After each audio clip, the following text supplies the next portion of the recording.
All right, shalom, shalom. I'm gonna start out this video by giving all praise, honor, and glory to Yahweh, Bahashem, Yahweh Shai, Bahashem, Rakakwadash.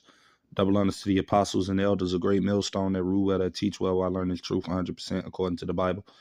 Also, want to say shalom to the elect, the 144,000 men, the prophets, the servants scattered abroad the four corners of the earth. And shalom to you, Akwaf, which are you sisters that are sincere, and your children, shalom. And in today's video, as your brothers and sisters can see, is going to be another video from the brother Arrows of Indignation 144. He uploaded a video where basically you got Donald Trump. He's trying to basically open up the Alcatraz prison. You know, we know that was once upon a time a most famous prison where, you know, some of the worst criminals in the country were shipped to back in the, I believe, early 30s through the 1960s to when they closed it. You know, so he's trying to basically open up that prison again, man. You know, and ultimately we know that all of this stuff is setting up ultimately for the persecution of the men of the Lord, because we're going to be some of those men that are going to be tossed into some of these prisons, man. You know, as the Lord says in Revelation 2 and 10, I'm going to go get that. Bear with me. Because we know that ultimately a lot of men of the Lord in these latter days are going to be thrown into a lot of these prisons that they are opening up, you know, and you got Trump doing deals with El Salvador, you know, to send so-called Americans over there to that prison. He got deals with Guantanamo Bay over there in Cuba. So, I mean, and this Alcatraz Island that he's reopening there. A lot of these prisons are going to be used to house men of the Lord in these last days that we're coming into, man. We're coming into that time. You know, this devil's about to get ready to come down with that great wrath, and he's ultimately showing it, right? So I'm going to get this precept. Bear with me. This is Revelations chapter 2, verse 10, and it says, "Fear none of those things which thou shalt suffer. Behold, the devil, Esau, even the so-called white man, shall cast some of you into prison, that ye may be tried, and ye shall have tribulation 10 days, right? And when it's saying 10 days, it's not talking about you're going to be in there for 10 days. You could possibly be in there longer, depending on, you know, how long the Lord allows you to be in there. 10 days just represents a period of time. So it could be a day, it could be 2 days, it could be a month, it can even be a year. I mean, we don't know, right? But it says, be thou faithful unto death, and I will give thee a crown of life. Because we know ultimately a lot of men of the Lord, like I said, are going to be getting tossed into these prisons and ultimately being, you know, tortured or killed in horrific fashions, ultimately for them not bowing down to this beast system, man, for not taking that MOTB that's soon about to be made mandatory. So that's what all of these things are setting up for, man, this new world order system, right? So I'm going to go to Revelation chapter 12. Because that's ultimately what we're seeing this devil doing, man. He's coming down with that great wrath, slowly but surely. You know, he's doing it, but in a subliminal type of way, in a way that's not alarming to the people, or to the way where people aren't paying attention to it, so they don't think it is as bad. But to the men of the Lord, who the Lord have revealed his secrets unto, the prophets, we see that what all of this stuff is setting up for, man. Right? This is Revelation chapter 12, verse 12. And it says, "Therefore rejoice, ye heavens, and ye that dwell in them. Woe to the inhabitants of the earth and of the sea, for the devil is come down unto you, having great wrath, because he knoweth that he hath but a short time." So this man is going to keep continuing to do things to forward this wicked agenda, because he knows that he only has but a short time to rule this world in wickedness. So he's about to come down with great wrath, and he's doing that through his laws he's passing, you know, his unrighteous decrees. And I'm going to go to that precept, right? His unrighteous decrees he's passing, you know, opening up all of these prisons, ultimately to, you know, throw you Jakes in there, you so-called Negroes, Latinos, and Native Americans. That's why the Lord calls it Jacob's trouble, because that's who is going to be in trouble in these times. 2/3 of the Lord's people, but also, you know, they're going to be coming after the men of the Lord, the prophets as well, right? But I'm going to get this precept. I believe it's in Isaiah 10. Bear with me. Right. All right. This is Isaiah chapter 10 and verse 1, KJV. And it said, "Woe unto them that decree unrighteous decrees, and that write grievousness which they have prescribed," right?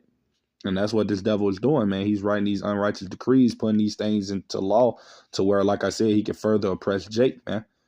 You know, but ultimately we know the Lord is going to allow this devil to do these things, because ultimately it's to judge 2/3 of you wicked Israelites, man. So the Lord is going to allow this man to come down with great wrath, you know, and ultimately to take peace from off of the earth, you know, because that's what the Lord have given this man the power to do.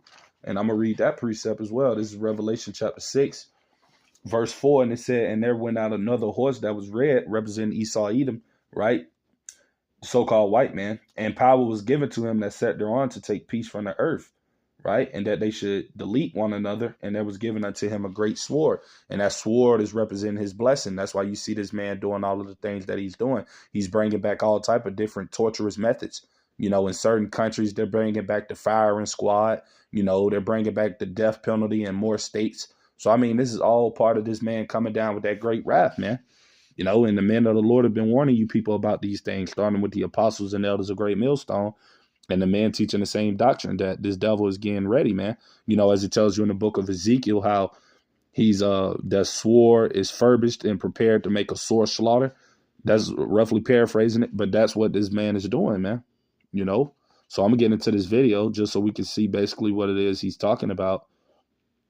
You know, but like I said, all of this stuff is ultimately leading up to persecute the man of the Lord. You know, because like I said, he's not too tough worried about these other 2/3 Jakes, though he's going to be deleting them as well. But mainly who this devil is trying to come after is the men of the Lord, those that are speaking against his wicked system, those that stand against his new world order. Those are the ones that he's mainly going to try to be coming after in these latter days. And we know ultimately some of us will be put into these FEMA camps, these prisons that they're setting up, and some of us will, you know, ultimately be martyrs and have to give up our lives, right?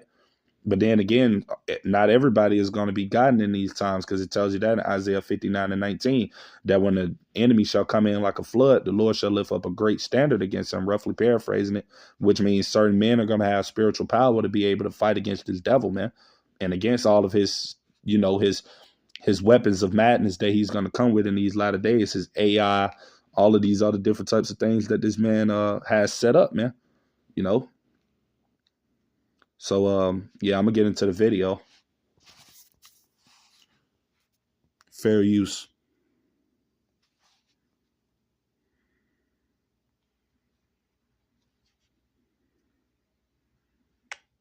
Where did you get the idea for reopening Alcatraz?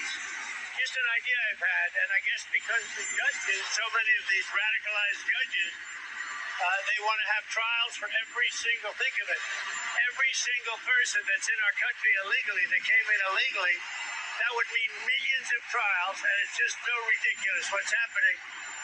And it's long been a symbol, Alcatraz, of whatever it is. I mean, it's a sad symbol, but it's a symbol of law and order. And, you know, it's got quite a history, frankly. Yeah. So I think we're going to do that, and we're looking at it right now. Alcatraz was used as a maximum security federal prison for nearly 30 years. It housed several well-known criminals, including Al Capone and George Machine Gun Kelly. The prison was closed. Right.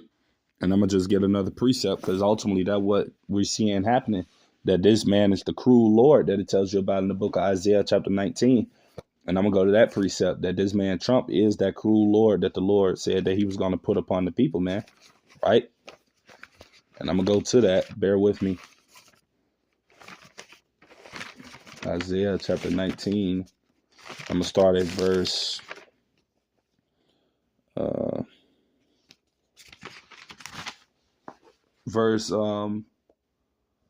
4, and it said, and the Egyptians, right, meaning these modern day Americans, these Babylonians, these 2/3, you know, 2/3 of the nation of Israel that have the heathenistic mindset, and these heathens, right? These people are the modern day Egyptians.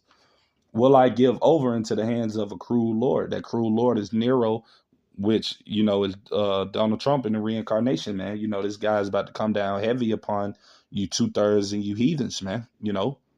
And it says, and a fierce king shall rule over them, saith the Lord of hosts, right? And Trump is that, you know, that wicked ruler, man, that's ultimately about to rule over the people with a rod of iron, man. And you're already seeing that through, like I said, the unrighteous decrees that he's passing, the laws that's being set in place, you know. And all of this is, like I said, to fulfill prophecy, man, because this is going back to that devil coming down with great wrath, you know, because he knoweth that he had but a short time, you know. So I'm going to get back into the video. I just had to get that.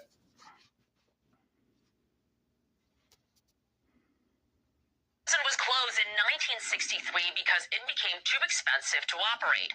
Now it's a popular tourist destination with more than 1 million visitors per year. Former House Speaker Nancy Pelosi calls the president's proposal not a serious one. But is it even possible for Alcatraz to lose its designation as a historical landmark?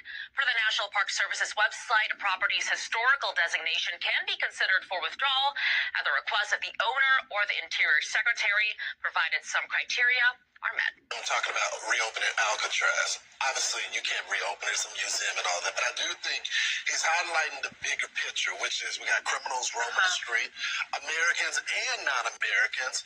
When he said that he was considering deporting or housing Americans, he wanted the Department of Justice to look at it, is to see if we can send them to Venezuela. They complained about that. And now he's saying that he wants to reopen a prison or potentially build a new prison, and they don't like that as well. But I think it's the spirit of the conversation. It's just so funny because San Francisco doesn't want to arrest anyone, and that's why they'll rebuild Alcatraz. But hey, let's find out. Let's get a price on it. It's a perfect place. Right. And that's what this devil is going to do. You know, he's going to, ultimately make the people feel like this is something that he's bringing in to try to lower crime and all of that stuff. It tells you that his words are smoother than butter, man. But war was in his heart. So he's going to speak to you and say soft words, say things that sound like it's going to be better for the public. It's going to protect the people. It'll lower crime rates and violence. But as it tells you in Ecclesiasticus 12:10, never trust thine enemy, for as iron rusteth, so is his wickedness. And we know as iron rustices, the worse it gets. So the more we get closer and closer to this devil and his time of rulership coming to an end, the more we're going to see him become more wicked. In his decrees he passed, he's going to become more fierce, right? As I read in Isaiah 19:4, But yeah, like I said, that's pretty much everything I had to say with today's video. Just something quick. Lord's willing, it can be edifying to you, brothers and sisters that come across it. Till the next time, I'm going to say shalom.